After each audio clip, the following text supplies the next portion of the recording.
guys, and as always, thanks for tuning in to Miller Bricks, and today we're going to be looking at how to curve Lego.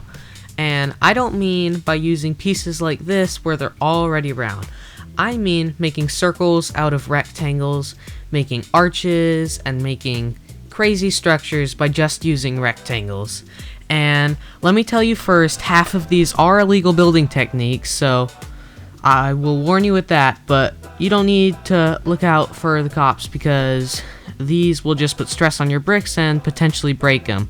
So without further ado, let's get started. Alright, so our first tip utilizes these 1x3s. You can pick these up at most Lego stores in the Pick a Brick bin, or you can order them for cheap online. So what we're going to do in this one is we're going to simply attach them and leave a gap in the middle of all of them. That way you can bend the bricks and they have space to move. And what happens if you stack these and bend them is you get something like this. So you just make a straight line and then attach them in a circle and you get this really cool octagonal structure if you do your math right. And you can make all kinds of round shapes with these.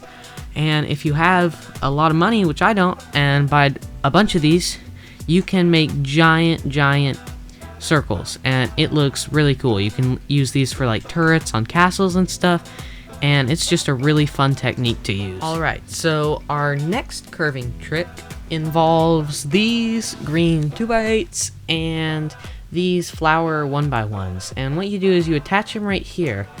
And before I continue, I would like to say that this trick is incredibly illegal. So if you're a thug, you better watch out because they will get you on this one. This is one of the most illegal things you can do in Lego. So what you're going to do is you are going to get more of those green 2x8s and you're going to attach it to the top layer of the reds and keep pinching that really hard and then pinch the bottom. So it creates kind of this shape. And if you do that 100 times and waste a Saturday, you can attach them and you get this curving structure. This is probably about a fifth of a wreath. So if you use these colors, you can make a nice pretty Christmas wreath.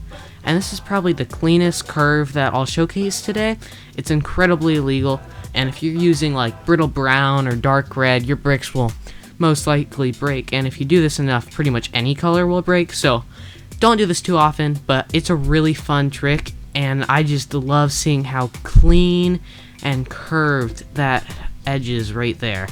So on to the final tip. This final trick involves brick separators, and what you can do if you alternate a ton of them. It is incredibly fragile and impractical. So unless you're the villain of the Lego movie and use the Kraggle, this is probably a waste of time, as it just happened. So it's really fun to curve these, and if you have enough, you can create a really cool circle. I'm probably about halfway, and that's probably a goal I want to accomplish. And all in all, this trick is just really fun, incredibly impractical as I'm showcasing, but it's just really fun. Alright, I hope you found this video interesting, and I hope this sparks some new ideas. Post your curving ideas in the comments, and as always, thanks for watching.